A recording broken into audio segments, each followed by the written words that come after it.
A poor man sees a $100 bill and thinks about what it can buy him today. A rich man sees that same $100 and thinks about what it can become in 10 years. That's not just a difference in perspective. That's a completely different operating system running in their minds. And here's what nobody wants to admit. The way you think about money right now is probably keeping you exactly where you are. This isn't about motivation. This isn't about working harder. This is about something far more dangerous. The fundamental programming in your brain that decides whether you build wealth or spend your entire life chasing it. Most people don't realize they're thinking poor until it's too late. You go to work, collect your paycheck, pay your bills, maybe save a little if there's anything left over. Rinse and repeat. Month after month. Year after year. You tell yourself you're being responsible. You're doing what you're supposed to do. But deep down, there's this uncomfortable feeling that you're running on a treadmill. Moving but never actually getting anywhere. And the worst part? You look around and see other people your age driving better cars, taking better vacations, somehow building wealth while you're still trying to figure out how to stop living paycheck to paycheck. You start wondering what they know that you don't, what they're doing differently. But here's the truth that stings. It's not really about what they're doing. It's about how they're thinking. See, the American system is brilliant at teaching you to be a good employee and a loyal consumer. You're taught to go to school, get good grades, land a stable job, buy things that make you look successful, and keep your head down. Nobody sits you down and teaches you how money actually works, how wealth is actually built, how the rich think about every single dollar that passes through their hands. You're operating with one set of rules while they're playing an entirely different game. And the brutal reality is this. Poor thinking doesn't just keep you poor. It makes you poorer. Because while you're spending money to look rich, actually rich people are spending money to get richer. Let's break down exactly what separates these two worlds. When a poor person gets a raise or a bonus, the first thought is usually about upgrading something. Better apartment, newer car, that vacation they've been putting off. It's called lifestyle inflation, and it's a trap that's destroyed more financial futures than any stock market crash ever could. The money comes in, the money goes out, and the gap between income and wealth stays exactly the same.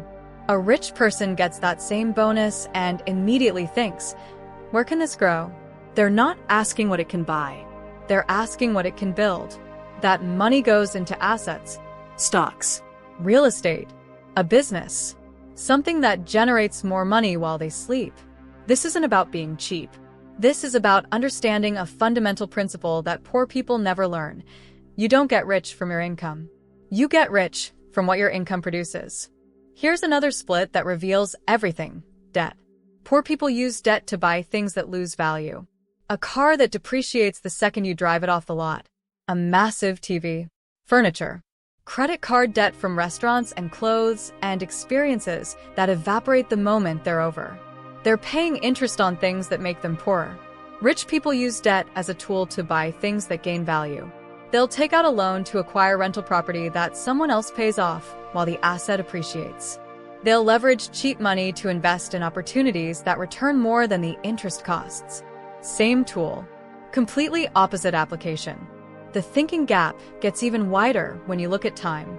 A poor person thinks about money in terms of right now. Can I afford this today?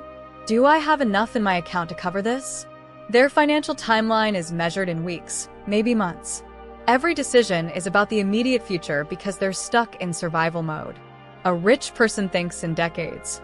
They're making decisions today based on where they want to be in 20 years. They'll sacrifice comfort now because they understand compound growth.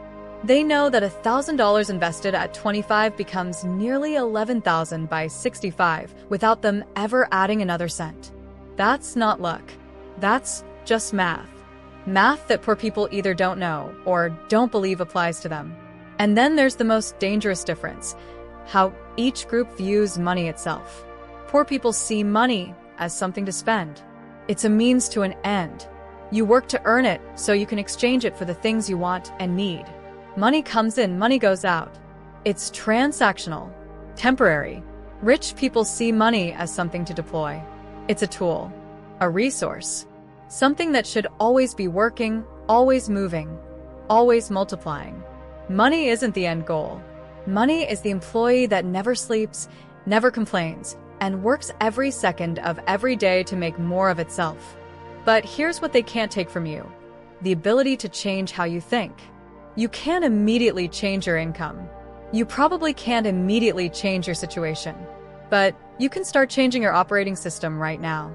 First, stop thinking about money as something to spend and start thinking about it as something to grow. Every dollar you have is a seed. You can eat the seed today, or you can plant it and have a tree tomorrow. That shift in perspective changes everything. Second, create a gap between your income and your spending and make that gap sacred. Rich people don't get rich because they make more. Plenty of high earners are broke. They get rich because they keep more. Start with anything. 5% of your income, 10%, whatever you can manage. That gap is your future buying your present self-freedom. Third, buy assets, not liabilities.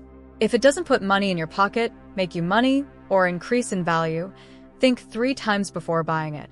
A $3,000 handbag is a liability. $3,000 in dividend stocks is an asset. Same money, different trajectory. Fourth, get obsessed with learning how money actually works. Read what rich people read. Understand taxes. Understand investment vehicles. Understand business. This knowledge is free. The information that builds wealth is sitting on YouTube, in libraries, in podcasts, completely accessible. The only barrier is whether you choose to consume it or keep scrolling past it. Fifth, play the long game. Delayed gratification isn't sexy. It doesn't feel good in the moment. But compounding is the closest thing to magic that exists in finance. Small, consistent actions over long periods create results that look impossible.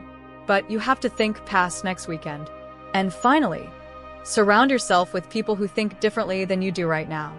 Your peer group determines your financial future more than almost anything else.